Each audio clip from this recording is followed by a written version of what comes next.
Om Swastiastu.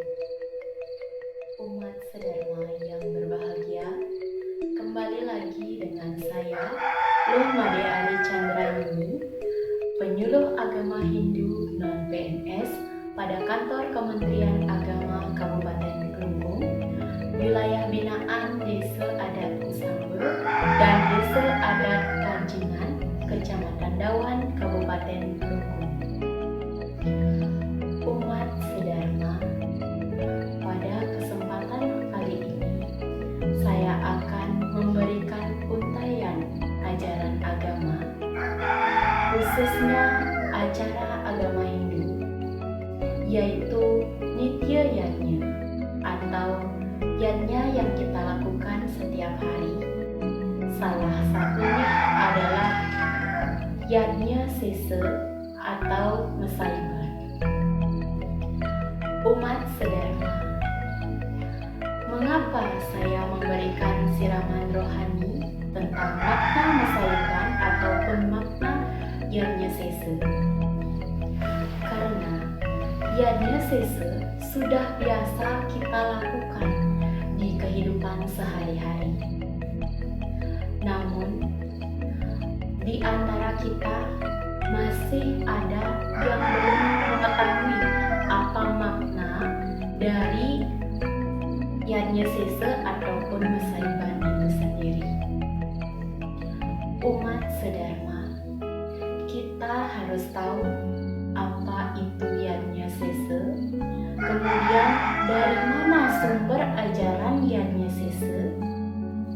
Setelah itu, di mana saja kita menghaturkan Yajna Sesa tersebut. Umat sedharma, kita mulai dari yang pertama, yaitu mengapa kita melakukan Yajna Sesa. Umat sedharma, Yajna Sesa kita lakukan adalah sebagai bentuk rasa syukur kita kehadapan ide Sang Yang Widi Wasa beserta manifestasi beliau. Umat sedharma, Yajna Sesa ini sebagai bentuk rasa syukur kita karena setelah kita melakukan suatu pekerjaan, maka kita akan menghasilkan dan bisa membeli beras. Dan beras ini kita masak menjadi nasi, dan kemudian sebelum kita menikmati nasi tersebut, kita haturkan terlebih dahulu kepada ide Sang Yang Widi Wasa beserta manifestasi beliau. Umat sedharma, dari manakah sumber ajaran Yajna Sesa itu sendiri? Yajna Sesa telah tertuang dalam kitab Bhagavad Gita Adhyaya 3 Sloka 12 yang isinya Istan Bogan Hi Wodewa Dasyate Yajna Bhavita Tair Datan Apradya Yagya Yo Butante Stena Evasa, yang artinya kita yang diberikan atau barang siapa yang melaksanakan yajna atau persembahan kepada dewa dengan tulus ikhlas, maka para dewa akan memberikan keselamatan untuk kita. Tetapi barang siapa yang menikmati makanan sebelum dipersembahkan terlebih dahulu kepada para dewa, itu kita disebut dengan pencuri atau istilahnya pencuri. Nah, di sini dari sloka tersebut mengajarkan kita bahwa kita sebelum memakan sesuatu itu kita harus menghaturkan terlebih dahulu kepada ide Sang Yang Widi Wasa beserta manifestasi beliau. Itu sebagai ungkapan rasa syukur kita kepada Tuhan beserta manifestasinya.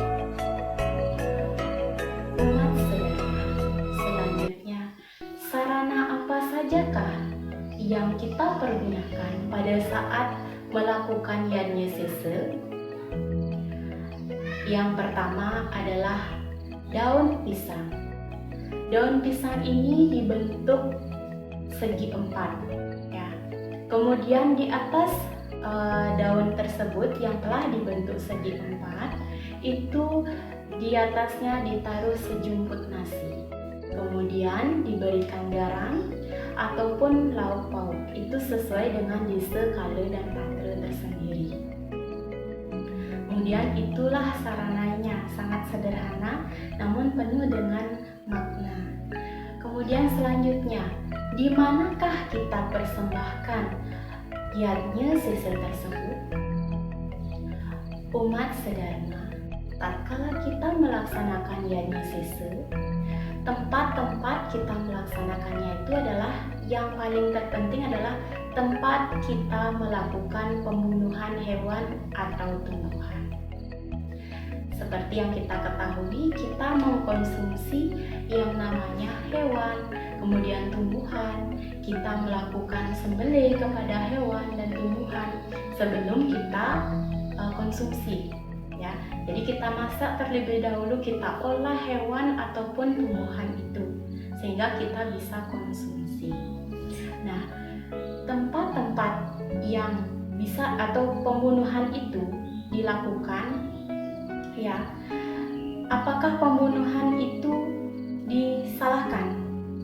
Jadi pembunuhan hewan ataupun tumbuhan dalam ajaran agama itu dibenarkan asalkan yang pertama yaitu dilakukan pembunuhan hewan itu dilakukan atas dasar yadnya, untuk upacara yadnya.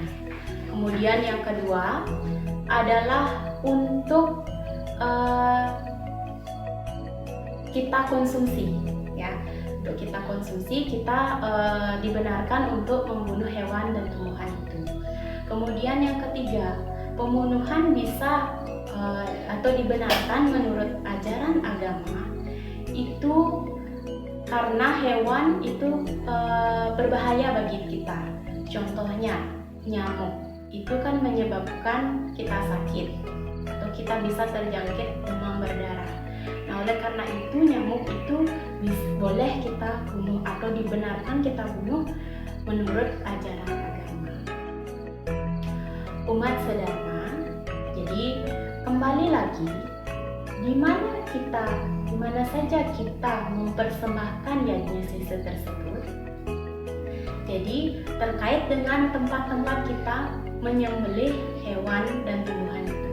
Yang pertama, kita menghanturkan di lesung, ya. Lesung itu kan tempat untuk menumbuk padi. Kemudian yang kedua adalah di penyantokan atau tempat kita mengulek sambal itu. Kemudian yang ketiga adalah di tungku, ya. Itu simbol kepada Dewa Brahma. Kemudian yang keempat itu adalah di tempat mengasah pisau, dan pisau itu sendiri itu yang Yadnya Sesakan. Kemudian yang selanjutnya itu adalah di Ibu Pertiwi, ya, Ibu Pertiwi. Kemudian selanjutnya adalah di Lebuk, ya. Itu adalah bagian-bagian terpenting, tempat-tempat terpenting yang kita harus haturkan, ya. Karena dalam ajaran agama Hindu, ya, kita tidak hanya menghaturkan kepada para dewa, tetapi juga kita harus menghormati ciptaan Beliau. Bahkan makhluk halus pun yang kita di bawah kita itu kita harus hormati dengan melaksanakan Yadnya Sesa, yaitu di Ibu Pertiwi atau di pekarangan rumah dan juga di Lebuk. Otomatis kita menjaga keseimbangan, yaitu hubungan kita kepada Ide Sang Yang Dewasa, kemudian hubungan kita antar sesama manusia, dan hubungan kita antar lingkungan maupun ciptaan beliau yang lainnya. Umat sedharma, untuk siraman rohani kali ini yaitu mengenai makna Yadnya Sese saya cukupkan ya. Apabila ada kekurangan atau kesalahan pada saat saya menyampaikan, saya mohon maaf. Saya tutup dengan Paramasanti. Om Santi.